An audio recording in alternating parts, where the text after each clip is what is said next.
Baik Azam, Persidangan Dewan Undangan Negeri Sabah ke-16 hari kedua menyaksikan dua lagi rang undang-undang diluluskan sidang Dewan.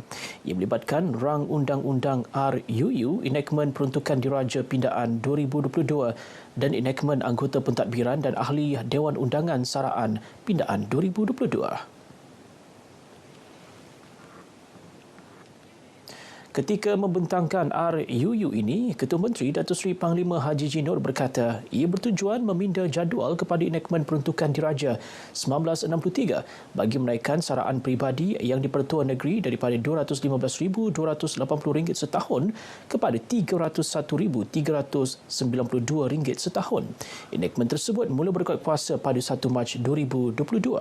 Sementara itu, bagi Enactment Anggota Pentadbiran dan Ahli Dewan Undangan Saraan Pindaan 2022 yang mendapat bantahan daripada dua wakil pembangkang, bagaimanapun turut diluluskan selepas mendapat majoriti semua ahli Dewan. Kali terakhir, enactment ini dipindah bagi menyemak semula saraan ahli-ahli Dewan Undangan dan Anggota Pentadbiran adalah pada 2015. Kerajaan negeri akan memperluas sumber dan meningkatkan hasil negeri menerusi kutipan cukai. Bagi tujuan itu, dua lagi produk petroleum akan dikenakan cukai jualan negeri berkuat kuasa 1 Ogos iaitu amonia dan urea. Dalam persidangan Dewan Undangan Negeri di Kota Kinabalu, Menteri Kewangan II Datuk Seri Panglima Masidi Manjun memberitahu hasil cukai kedua-dua produk ini menyumbang RM46 juta. Sesungguhnya kerajaan negeri sentiasa memastikan kutipan hasil negeri bukan sahaja kokoh, tapi juga dioptimumkan untuk menyumbang ke arah pembangunan negeri dan kesejahteraan rakyat secara keseluruhan. Oleh itu, kerajaan memandang serius bukan sahaja ke atas pungutan cukai jualan produk petroleum, tetapi juga ke atas semua jenis produk yang dikenakan cukai jualan negeri. Datuk Masidi menegaskan tindakan akan diambil menerusi semua hak perlembagaan dan perundangan untuk mendapatkan semula cukai jualan negeri yang tertunggak demi menjaga kedaulatan negeri.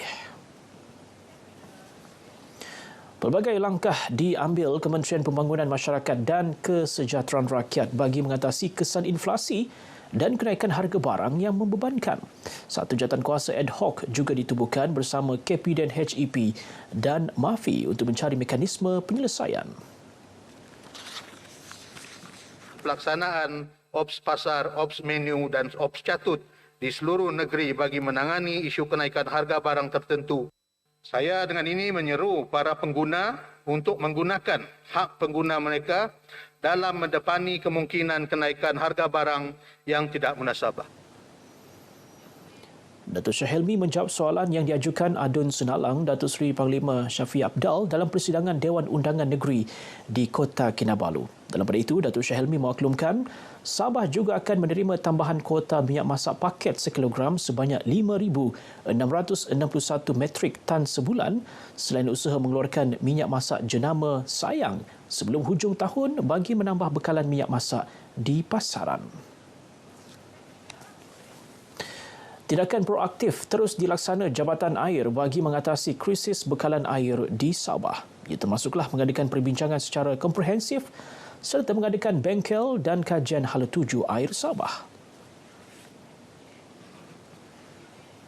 Menteri Kerja Raya Datuk Seri Panglima Bong Mokhtaradin berkata, terbaharu kerajaan telah meluluskan kertas Kabinet Cadangan Hala Tuju Perkhidmatan Bekalan Air Negeri Sabah.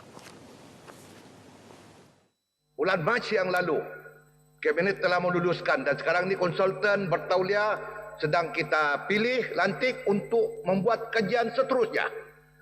Sebab kita mau puas hati di mana puncak-puncak air ini tidak boleh dideliver kepada rakyat. Dalam persidangan Dewan Undangan Negeri, Datuk Bong turut memaklumkan kementeriannya kini merangka draft dokumen tender projek bekalan air luar bandar bagi kampung Bangingot, Sri Hak dan Telibas di Tunku Lahad Datu.